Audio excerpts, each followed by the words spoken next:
Ancillary Justice by Leckie is a Locus, Nebula, and Hugo award-winning novel and the first book of the epic Imperial Right trilogy.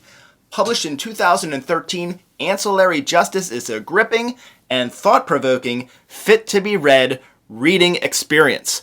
Perhaps even more prestigious than those awards, Ancillary Justice also lands on my top 150 science fiction reads list. If you haven't done so already, check out that video on my channel. I have linked it in the description. I would recommend this science fiction novel for those who appreciate unique and novel space opera filled with suspense, conspiracy, and character depth that will stretch your brain a bit in a good way. As with each review on this channel, the episode will begin with a spoiler-free review, character analysis, and plot summary to introduce you to this novel. Following that summary, I'll announce a 5 likes and 5 dislikes segment that will include spoilers for those who've already read the novel and just can't get enough. Please remember to click the subscribe button before we start. Ancillary Justice is a space opera set far in the future with no mention of Earth. The story is set in a universe where large empires rule galaxies. The story is well-paced and explores themes of humanity, free will, consciousness, addiction, morality, and justice. Ancillary Justice opens on Nilt, an ice-cold planet, beyond the reach of the imperialist Reich Empire. While Nilt is serving some mild left hand of darkness planet Gethin atmosphere, it's not the only Le Guin vibes that are being broadcast. The Reich Empire has an interesting practice of not making gender distinctions. Everyone is referred to as she or her. The use of she and her does not seem to favor a female or feminine perspective. It just happens to be the Reich default pronoun. The Reich also uses the word Reichai interchangeably with the word civilized. As a Reich, you can't consider someone civilized if they're not Reich. The language seemingly dictates it.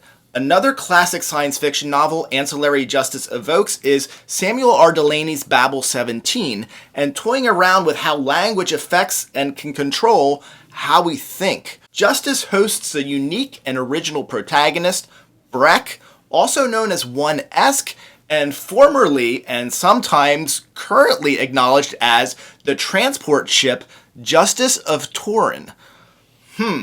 Explanations, please? Yes, sure, of course. My manners. Breck began as a spaceship, the Justice of Turin. Reich ships all have an artificial intelligence. The Justice of Turin, like other ships, fielded a league of ancillaries. Ancillaries are former human prisoners of war from conquered worlds who've been brainwashed, or rather brain-wiped and brain-sterilized. These human bodies have been fitted with implants, and their cognitive function, individuality, sense of self has been replaced by the ship AI. The ancillaries are an extension of the ship. To say they are the eyes and ears of the ship is a huge understatement. On Nilt, thousands of years in the future since the last ship, Justice of Turin, last existed, Breck is all that remains of the ship, the AI, and its ancillaries. It's made clear early on that Breck is on a mission of vengeance, a quest for justice, that Breck continues on Nilt. Besides its nearly constant below freezing temperature, also distinguishing Nilt is the ribbon, a deep trench running across the planet, and some marvelous, thousands of year old glass bridges with, depending on your perspective, beautiful or frightening colored ornamentation featured instead of supports. On Nilt, Breck stumbles upon someone familiar from her past. This someone is Syvarden Van Dye. Syvarden was an officer and a mostly insignificant acquaintance when she served on Justice of Turin, the ship, millennia ago. To say Syvarden is currently not living her best life is a bit of an understatement. Syvarden is in bad shape. Breck recognizes this and finds the coincidental stumble upon to be just that and feels no responsibility whatsoever towards Syvarden. Despite this, for reasons not quite clear to Breck, Breck drags Syvarden around with her while seeking out Arisparus Strigan, a former Reich medical officer that she believes that she has tracked to Nilt. For much of the book, the story splits between two timelines. The first has us joining Breck on the Nilt leg of her quest, and second is a past timeline featuring Breck's flashback to an Imperial Reich takeover or annexation of the planet Shizurna. It is in this flashback timeline the size and scope of the Justice of Turin and her ancillaries is revealed. Breck introduces a number of the other significant characters of the story, including Lieutenant On Elming, a head lieutenant planetside and a favorite of the Justice of Turin. On's responsibilities include remaining on Shizurna after the annexation and maintaining security and other problem-solving duties. Also introduced is Anander Mianai, the Lord of the Reich. To rule the vast Reich and govern the entirety of its vast empire, Minai spreads or divides her consciousness among thousands of bodies. These bodies are almost all clones of the original, almost. The flashback timeline also shines a bit more light on Seivarden's past and her history, or his history, or her history with the Reichai.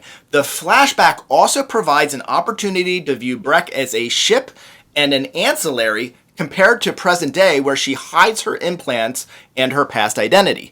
Something Leckie does very well is to give depth to the characters and the world building while being very economical with the prose. She does not handhold the reader, and it can be a struggle at first to get solid footing in the story. Overall, this works to the book's advantage as the author trusts the reader to catch on, and the reader develops a reciprocal trust that only adds to the book's enjoyment. Ancillary Justice is an epic and engrossing, fit-to-be-read space opera. Like Le Guin's Left Hand of Darkness, Justice serves great interpersonal relationships, moments, and growth, and like Delaney's Babel 17, it delivers deep thoughts about language and how people communicate, the power of the mind and consciousness, and moments of suspenseful action. Ancillary Justice is an epic and engrossing, fit-to-be-read space opera. Like Le Guin's Left Hand of Darkness, Justice serves great interpersonal relationships, moments, and growth, and like Delaney's Babel 17, delivers deep thoughts about language and how people communicate, the power of the mind and consciousness, and moments of suspenseful action. Justice is told in the first person. That first person just so happens to be many people. This person, me, is now going to let you know that the spoiler-free part of the review is complete, and I will now share with you my 5 likes and 5 dislikes for Ancillary Justice that will include spoilers. Dislike number 1. Throughout the book, the dialogue is strong and the inner dialogue is presented well. While this is definitely a strength of the book in the character development department, there are also recurring issues of confusion in the dialogue.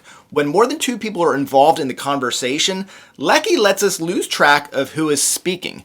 I noticed this the first time that I read the book, and I wasn't sure if it was just me. This time around, I'm noticing the same thing. It's especially present when Seivarden, Breck, and Strigan are talking and having their get-to-know-you chat at Strigan's hideaway on Nilt.